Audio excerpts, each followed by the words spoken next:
Imagine you are sitting across the table from your financial advisor, and he looks you dead in the eye and says the same thing he has said to every single client for the last 20 years. Wait until 70. Always wait until 70. That is when you get the most money. And you nod, because that is what everyone says, and that is what you have always believed. And it feels like the responsible thing to do, like choosing the salad instead of the burger, like going to bed early instead of staying up late. But here's the thing. Nobody in that office is actually asking you, what if waiting is the thing that costs you? Not just money, though the money part is real and we are going to get into the exact numbers. But what if waiting costs you the years where you still have your health, your energy, your ability to actually use what you spent 40 years building? Because here's what most financial advice gets completely wrong about Social Security. It treats the decision like a math problem when it's actually a life problem. The standard advice sounds logical on the surface. The longer you delay taking Social Security, the bigger your monthly check gets. If you wait from 62 to 70, your benefit can grow by as much as 77%. 77% sounds enormous. It sounds like a no-brainer. It sounds like something only a fool would leave on the table. But that number assumes something nobody says out loud. It assumes you are going to live long enough, stay healthy enough, and not need that money badly enough in the meantime to make the wait worth it. And for millions of Americans, that assumption is simply not true. By the end of this video, you will understand exactly why taking Social Security at 62 might be the most rational, most strategic, and most honest financial decision you can make, and you will have a clear framework to figure out which choice is actually right for your specific life. Before we get into the rules, you need to understand one idea that changes the entire frame of this conversation. I call it the certainty trap. Here's what the certainty trap means. Your brain is wired to overvalue a bigger future number and undervalue a smaller present one, even when the present one is already yours, guaranteed, ready to collect right now. This is not a character flaw. This is behavioral economics. This is how every human brain works when it is confronted with delayed gratification and financial decision-making at the same time. Think about it this way. Your financial advisor shows you a chart. On the left side, if you take Social Security at 62, you get $1,400 a month. On the right side, if you wait until 70, you get $2,480 a month. Your brain immediately zeroes in on the bigger number on the right, and it starts doing this internal calculation. 2,480 is better than 1,400. Therefore, wait. But that calculation skips over something massive. If you take benefits at 62 and live to your average life expectancy, you will collect Social Security for roughly 20 years. If you wait until 70, you collect for about 12 years. You need to live well past 82 just to break even on that decision in pure dollar terms. And that break-even point assumes nothing changes. No health issues, no market shifts, no change in how you actually want to spend your time. Here's where it gets interesting for you. The certainty trap is not just about the money, it's about something deeper. When you wait until 70, you're betting on a future version of yourself that doesn't exist yet. You're betting that you will be healthy. You're betting that you will want to travel or spend on experiences or invest or help your grandchildren at 70 or 75 the same way you would at 63 or 65.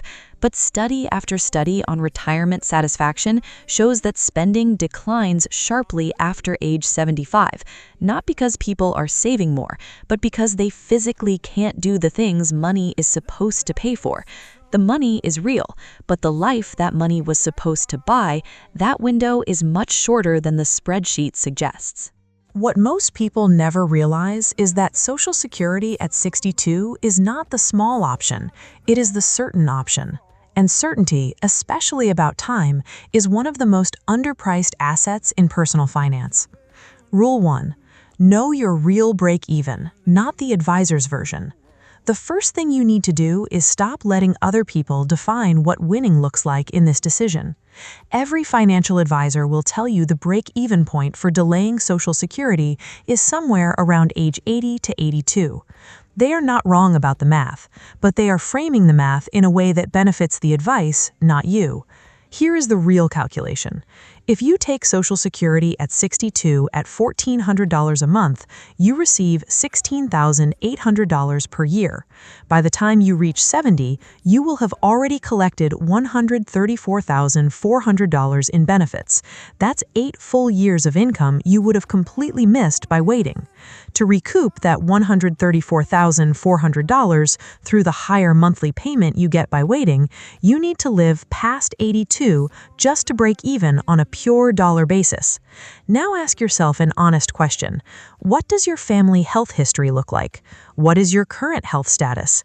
The average American man reaching age 62 today has a life expectancy of roughly 82 years. The average woman reaches about 85. That means for men especially, the break-even point lands right around their life expectancy, meaning statistically, waiting until 70 is a coin flip at best.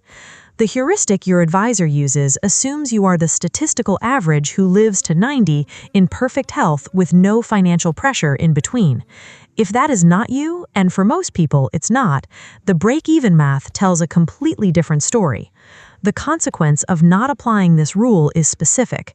You could spend 8 years of retirement in the best years of your health and mobility with less income than you needed, waiting for a bigger check that may never fully pay back what you missed. That's not caution, that's a gamble wearing a disguise. This brings us to something even more important, the rule about how you are actually going to spend those early years. Rule 2. Spend the go-go years, not the slow-go years. Retirement doesn't age evenly, and almost nobody talks about this honestly. Financial planners model retirement as a flat line. You retire, you spend a fixed amount per year, you die. But the actual lived experience of retirement follows something researchers call the retirement spending smile. Your spending is highest in your early 60s when you are active and healthy. It dips in your mid to late 70s as you slow down, and then it spikes again near the end of life due to healthcare and long-term care costs. The years between 62 and 72 are what gerontologists call the go-go years. These are the years where you can still hike, travel internationally, chase your grandchildren around a backyard, renovate a kitchen, or learn to sail. These are the years that cost money and that you will actually remember. If you wait until 70 to take Social Security, you're entering your go-go years with one fewer income stream for 8 full years. You might be drawing down savings instead. You might be limiting your spending to preserve your investment accounts. You might be telling yourself you'll do that trip when your Social Security kicks in, except by then one of you has a bad knee, or your travel partner can no longer fly comfortably, or you simply don't want to go as much anymore. A 2019 study by David Blanchett at Morningstar found that retirees in their 60s spend roughly 40% per year in real terms than retirees in their late 70s. 40%. That's not a rounding error. That's a completely different financial life. The consequence of ignoring this rule is that you optimize your Social Security strategy for the years you are least likely to fully use the money, while underinvesting in the years where every extra dollar of income translates directly into a richer, more active, more memorable life. Now, once you understand that, the next rule becomes obvious because it forces you to look at something most people keep completely separate from this decision. Rule 3. Factor in what you would do with the money between 62 and 70. Here is a question that almost nobody asks. If you take Social Security at 62, what happens to the money you collect between now and 70? Most financial models assume the answer is you spend it. But that is not the only answer. If you are financially comfortable and you take Social Security early, you could invest every single dollar of that early benefit into an index fund or conservative portfolio. Let us run the math. If you collect $1,400 a month starting at 62, that's $16,800 per year. If you invest that full amount at a conservative 6% annual return for 8 years, you accumulate roughly $176,000 by the time you turn 70. That's $176,000 you do not have if you waited. You cannot invest income you chose not to receive. Now compare that to the lifetime income advantage of waiting. The higher monthly payment from delaying until 70 adds about $1,080 per month. At that rate, it takes more than 13 years past age 70, meaning you need to live to at least 83, just for the higher payment to outperform what you would have built by investing your early benefits.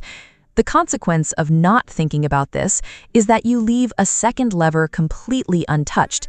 You are not just deciding between two payment amounts. You're deciding between two entirely different wealth-building paths, and only one of them gives you control of the capital from day one. But here's what makes this rule different for you. It only applies if you are genuinely going to invest the difference. If you know yourself well enough to know that the money will get spent on living expenses, that changes the calculation, and we'll address that directly in the practical section. Rule 4. Recognize the psychological cost of waiting. This one doesn't show up in any financial model, but it's real and it matters enormously. Waiting until 70 to take Social Security means spending 8 years of your retirement in a state of financial dependence on savings, a pension, a spouse's income, or some combination of these, knowing that a check with your name on it exists and you are choosing not to take it. For many people, that creates a low-grade but persistent financial anxiety.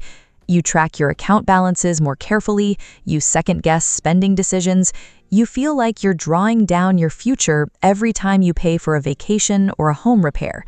Even when the math technically supports the wait, the psychology of watching your savings decline while deferring guaranteed income creates a stress response that is very difficult to live with comfortably for nearly a decade.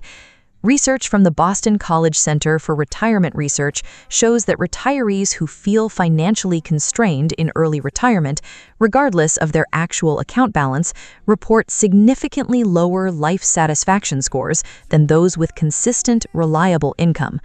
The feeling of financial security matters as much as the fact of it. Taking Social Security at 62 gives you a guaranteed income floor from the moment you retire. It reduces your monthly drawdown on savings, it means your investment accounts can grow instead of shrink, and it removes the low-level anxiety of living 8 years on a countdown clock to your real retirement income. The consequence of ignoring the psychology is that you might make the mathematically optimal choice and still end up with a worse retirement because you spent the best years of it stressed, constrained, and waiting for life to start. This brings us to the final rule, which reframes the entire decision at a level that goes beyond the spreadsheet entirely. Rule 5. Define what you are actually optimizing for. Most people approach the Social Security decision as if they're solving a math problem, and the answer is the biggest number. But the biggest number is only the right answer if what you're optimizing for is the biggest number. Here's the real question you need to ask yourself. What is this money for? If Social Security income is meant to fund your active years of retirement, travel, hobbies, experiences, time with family, then optimizing for the largest possible check at 70 means you're building the perfect vehicle for a road you might no longer be fit to drive. If Social Security income is your safety net against running out of money in very old age, then yes, waiting makes more sense. But if you're like most people, healthy enough to retire at 62, financially stable enough to not desperately need the money, but not so wealthy that the decision is trivial, then what you're really choosing between is a richer early retirement versus a marginally higher income in your late 70s and beyond. When you frame it that way, the conventional wisdom starts to look a lot less wise. There's a concept in philosophy called experience utility, the actual value of an experience as you live it versus the value you imagined it would have in advance. Research by Nobel laureate Daniel Kahneman shows that people systematically overvalue future goods and undervalue present ones. The $2,480 check at 70 feels enormous when you imagine it at 58.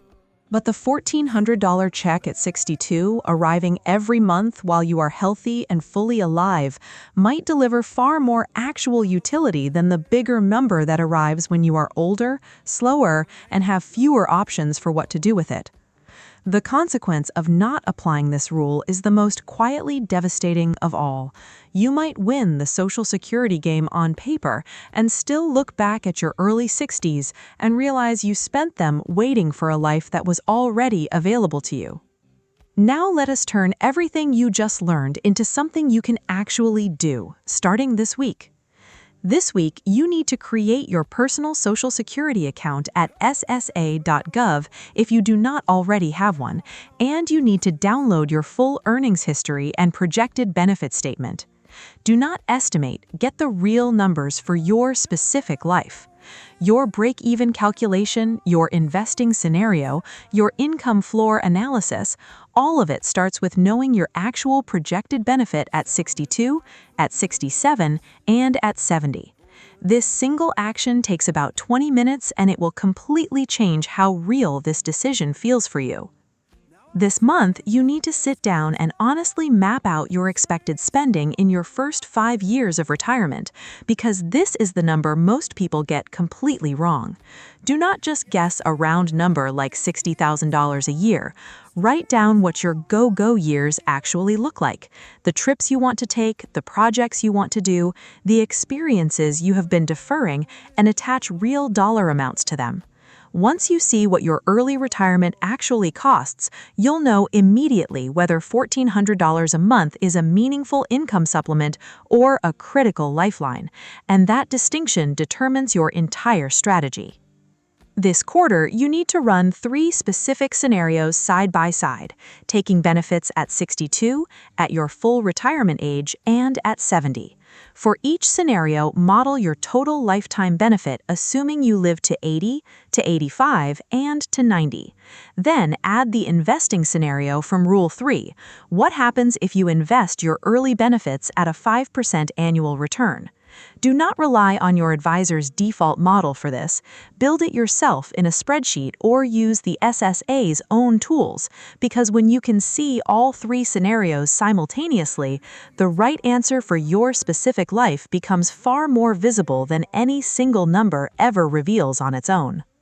This year, you need to define clearly and specifically what you are optimizing for in retirement, because this is the philosophical foundation that makes every tactical decision downstream either coherent or contradictory. Write down in one sentence what Social Security income is supposed to do for your life.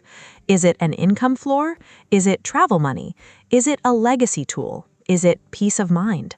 Once you know the answer to that question in your own words, the timing decision stops feeling like a guessing game and starts feeling like a natural extension of the life you are deliberately choosing to build.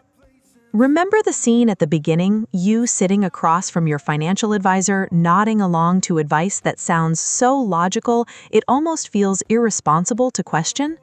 Now you understand why that advice, while not wrong, is incomplete in a way that matters enormously to you specifically.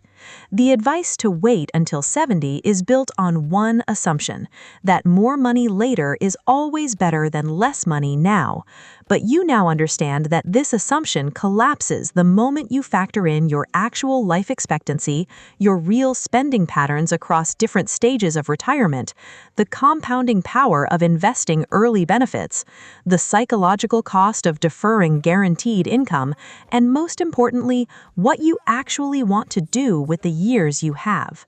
Here is the 2-cycle reality of this decision.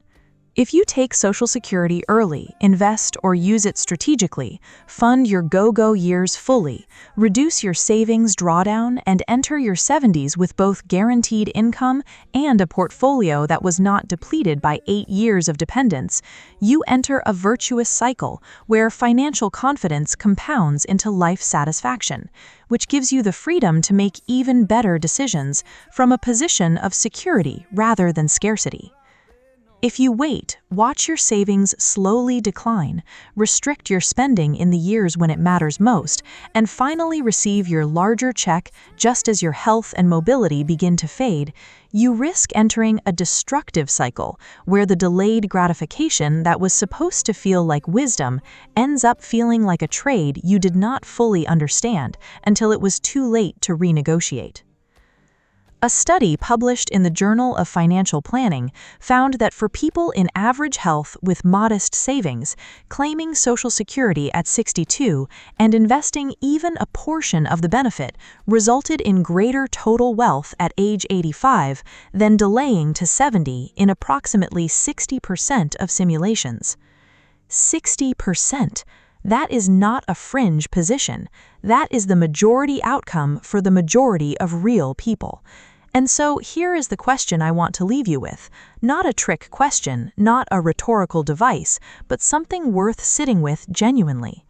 Are you making your Social Security decision based on who you actually are, the health you actually have, the life you actually want to live, or are you making it based on the version of yourself that exists only on a financial advisor's spreadsheet?